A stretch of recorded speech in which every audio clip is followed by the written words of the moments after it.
awful rush hour traffic. You know the kind.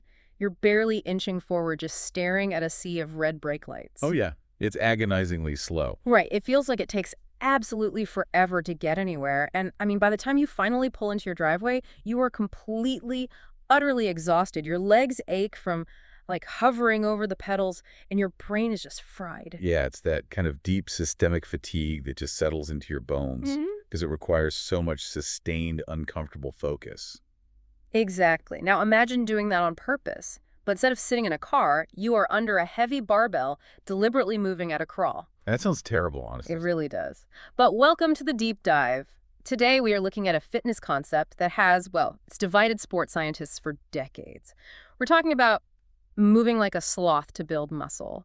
Is it the ultimate scientifically proven shortcut to getting strong, or is it just a really painful misconception? And, for anyone listening who's trying to figure out the best way to optimize a routine or prepare for a sport or simply stay functional and independent as they get older, the speed at which you lift weights changes the entire biological outcome. It really does. So we're unpacking a stack of sources today: clinical trials, fitness reviews, physiology textbooks, and our mission is to figure out the truth about super slow resistance training. Right. And for those who aren't familiar, this isn't just about like controlling the weight or avoiding a jerky movement. No, no, this is a highly specific, deliberately grueling protocol. We are talking about taking a full 10 seconds to push a weight up Right. and another agonizing 10 seconds to lower it back down. Yeah. A single repetition takes almost half a minute. It's intense. It is. And the origin of this methodology is actually what makes it so fascinating. It didn't start in some hardcore bodybuilding gym in the 1980s. No, it didn't. It was popularized by a researcher named Ken Hutchins. He was conducting osteoporosis studies at the University of Florida. Oh, right, working with older women. Exactly. He was using Nautilus machines, trying to find a way for them to build bone density without getting hurt. Which instantly explains the appeal. I mean, if you have fragile bones or vulnerable joints, the most dangerous part of lifting weights is momentum. Right, it's the physics of swinging a weight and suddenly having to stop it. The four spikes are where injuries happen. Exactly. So by forcing someone to move over 10 seconds, you completely eliminate inertia. The muscle has to do like 100% of the lifting without any help from momentum. And the joints never take a sudden shock. So from a pure safety and rehabilitation standpoint, it is incredibly controlled and very effective. But the problem arose when this clinical safety protocol was marketed to the general public, right? Yeah, big time. It was suddenly pitched as a superior way to build massive amounts of muscle in very little time. Advocates began claiming that because you were moving so slowly, you maximize a variable called time under tension. Ah, TUT, the holy grail of gym science. Right. And they said, therefore, you only need to lift weights for about 30 minutes a week to see massive gains. The theory being that if you go to total muscle failure at a glacial pace, you force both your endurance-focused slow-twitch fibers and your explosive fast-twitch fibers to work together. Exactly. And on paper, well, some of the early clinical trials seem to back this up. They did. Like, there's this fascinating piece of research from the NIH by Bird and colleagues. They really tried to look under the hood at the cellular level. Yeah, the bird study is wild. They took 8 men and had them do leg extensions using practically no weight. Just 30% of their one repetition maximum. Wait, 30%? That's remarkably light. I know, most regular gym goers wouldn't even count that as a warm-up. But the researchers split the workout into 2 different conditions to isolate the effective speed. Okay, what were the conditions? The first was the SLO condition, 6 seconds up, 6 seconds down. Eh. And they had the men do this until they hit volitional failure. Meaning they literally could not physically complete another repetition. Right. And because they were moving so slowly, the total time their leg muscles were under continuous tension was a massive 407 seconds. Oh my God, over 6 straight minutes of burning uninterrupted muscle tension. That sounds awful. It is awful. Then they introduced a control condition. This second group used the exact same light weight and had performed the exact same number of repetitions, but they moved at a normal conversational speed. Like 1 second up, 1 second down. Exactly. But here's the catch. Because they were moving faster, but artificially stopped at the same number of reps the slow group achieved, they never actually hit muscle failure. Ah, so they had plenty of gas left in the tank. Right. Their total time under tension was only 50 seconds compared to 407. Okay, so to see what was happening biologically, the researchers took needle biopsies directly from the participants' thigh muscles at different intervals over the next day or two. Yeah, and the protein synthesis response in the SLO group was off the charts compared to the fast group. Like genuinely shocking results. The biopsies revealed three distinct types of growth happening. First, in the SLO condition, they saw a massive delayed spike in myofibrillar protein synthesis 24 to 30 hours after the workout. And just to clarify for everyone, myofibrillar proteins are the actual physical structural cables of the muscle that contract and generate force, right? Spot on. On top of that, in the first 6 hours, mitochondrial protein synthesis doubled. The mitochondria are the cellular power plants, meaning the muscle was building more engines for endurance. Wow. And they also saw a spike in sarcoplasmic synthesis, didn't they? Yes, which is essentially the fluid and energy stores inside the muscle cell swelling up. So let me get this straight. The slow group gets thicker muscle cables, more cellular engines, and more energy storage. And the fast group didn't trigger nearly that level of biological response. Not even close. I mean, if we stop the deep dive right here, it sounds like a slam dunk for the super slow method. It looks like definitive proof that moving slowly is the magic trigger for muscle growth. But hold on, let's look closer at the design of that study, because this feels like a rigged game to me. It is a bit rigged, yeah. Right. The slow group worked out until their muscles literally gave out. Absolute volitional failure. But the fast group just stopped lifting because they hit an arbitrary number of reps. Yeah, they just packed it up and went home early. So my question is it actually the slow speed causing that massive growth? Or is it just the fact that the slow group pushed their bodies to the absolute limit? And that right there is the pivotal distinction that dismantles the entire super slow mythology. Ah, I knew it. Yeah. The true driver of that massive anabolic response was not the 6-second cadence. It was the full motor unit recruitment that happens when you take a muscle to total failure. Okay, let's define motor unit recruitment, because this really explains how our brains actually communicate with our muscles. It comes down to something called Henneman's size principle. Right, I remember reading about this. So when you start lifting a weight, your brain doesn't just fire every muscle fiber at once. That would be incredibly inefficient. Yeah, you'd burn all your energy instantly. Exactly. Instead, it recruits the smaller, slow-twitch motor units first. These are highly resistant to fatigue, but they don't produce much force. Okay. But as those early fibers get tired, or if the weight gets heavier, the brain is forced to call in the reserves, the larger fast-twitch motor units. It's like a factory manager facing a massive order. They start by giving the work to the most efficient, steady employees. But as the deadline approaches and those workers get exhausted, the manager has to call in the expensive, heavy-lifting contractors to get the job finished. I love that analogy. It's exactly like that. By pushing the body to absolute failure, the SLOW group forced their central nervous system to recruit every single available muscle fiber, from the endurance workers to the heavy lifters. While the fast group, because they didn't go to failure, left a massive portion of their fast-twitch motor units completely untouched. Right. They never called in the heavy contractors. Which means the magic is in the effort, not the agonizingly slow speed. Yes. And this biological reality explains the massive backlash against super slow in the wider sports science community. Because when you actually compare slow and fast lifting fairly, meaning both groups push equally hard, the supposed superiority of moving slowly completely falls apart. It really does. Mm-hmm. A comprehensive review by a researcher named Greer systematically dismantled the early claims that super slow built more strength. Let's talk about the Westcott study, because advocates cited that one for years. Right, constantly. The Westcott study claims super slow produced a 50% greater strength gain than traditional training. 50% is huge. It is. But Greer's analysis revealed a glaring methodological flaw in how that strength was tested. They didn't test the two groups the same way, did they? Nope. They tested the super slow group using a 5-repetition maximum test, but they tested the traditional group using a 10-repetition maximum test. That is absurd. That is like teaching one student Spanish, teaching another student French, and then using a Spanish exam to prove the first student is smarter. Exactly. They basically just trained the super slow group to get exceptionally good at taking a specific slow test. So what happens when researchers actually correct for that and match the testing protocols? The results flip entirely. A study by Keeler put 14 untrained women through a 10-week program across 8 different exercises. Okay, a solid trial. Yeah. One group did a traditional steed, about 2 seconds up and 4 seconds down. The other group did the super slow protocol, 10 seconds up, 5 down. And how did they test them? They tested their true 1-rep maximum, which is the gold standard for pure strength.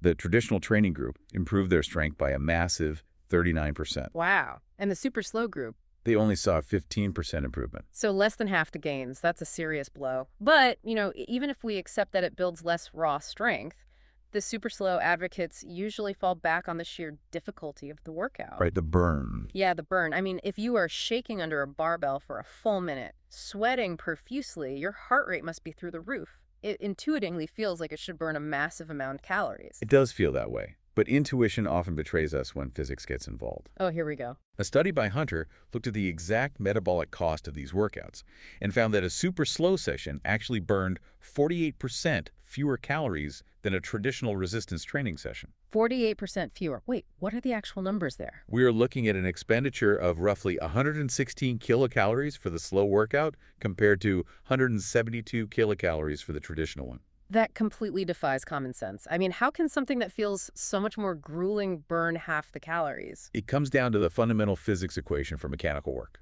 Work equals force multiplied by distance. Okay, physics 101. To survive a 10-second upward lift and a 10-second downward release, your muscles will burn out incredibly fast. So to compensate, you have to drastically lower the amount of weight on the bar. Ah, right. You often drop to just 25 to 50% of your maximum capability. Exactly. Meaning the total force you're generating drops off a cliff. So less force applied over the exact same physical distance means less total mechanical work is performed by the body. You got it. And less mechanical work directly translates to fewer calories burned, regardless of how much your muscles are burning or shaking in the process. So the physics inherently limit the metabolic output. That makes total sense. And this brings up an interesting analogy regarding performance, I think. Let's hear it. Trying to train an athlete using the super slow method is essentially like trying to build a top fuel drag racing car by driving a farm tractor. Oh, that's good. Right.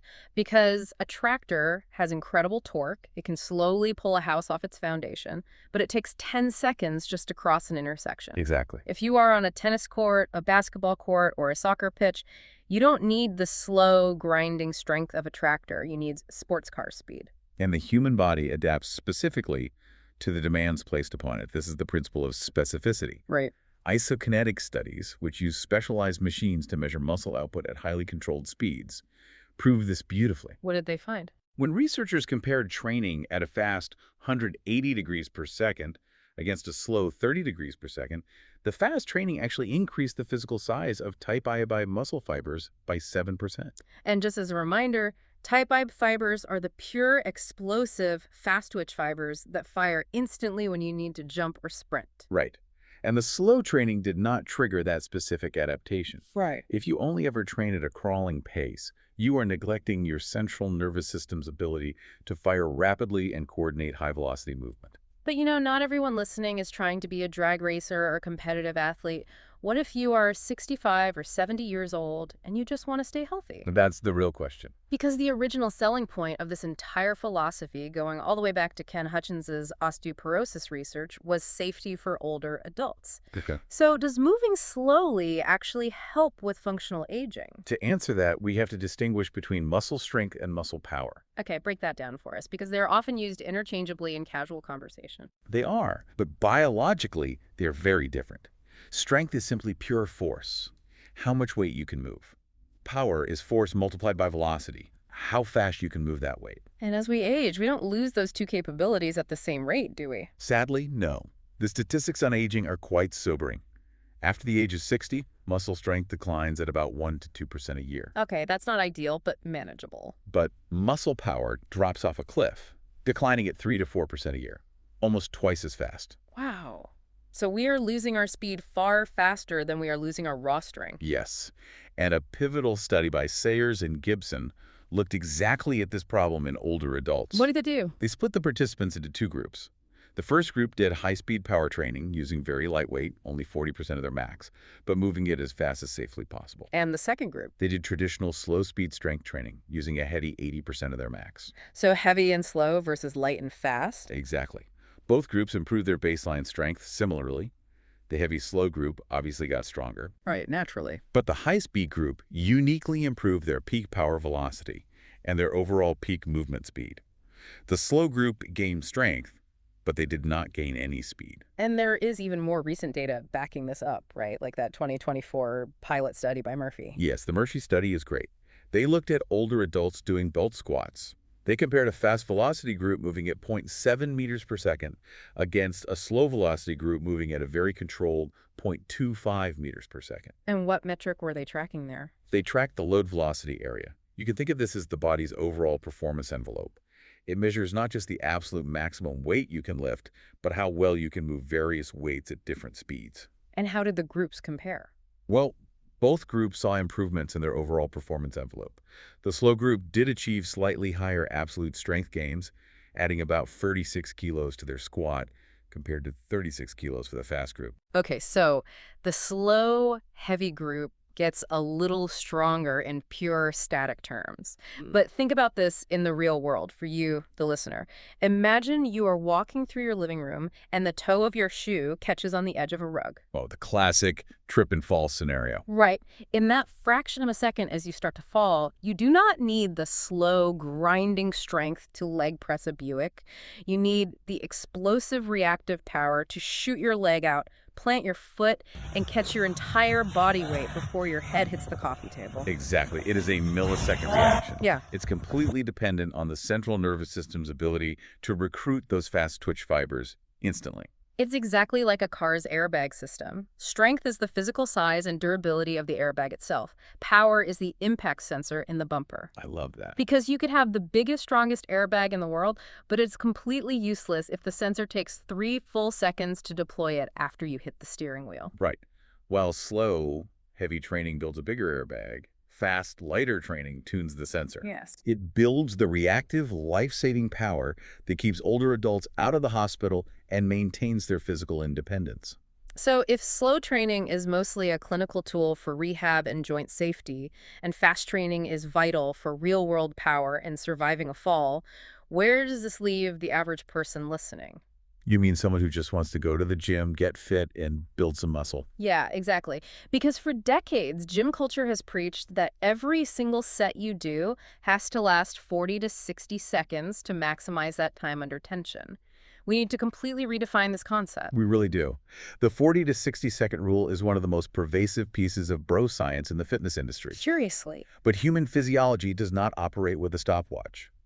Brad Schoenfeld, a leading authority on muscle hypertrophy, conducted a study that beautifully illustrates this. Let's look at the protocols they use because this is fascinating. His lab compared 2 radically different styles of training to see what actually drives muscle growth. One group was assigned a powerlifting-style workout. Okay, heavy weights, low reps. Exactly. They performed 7 sets of 3 very heavy repetitions.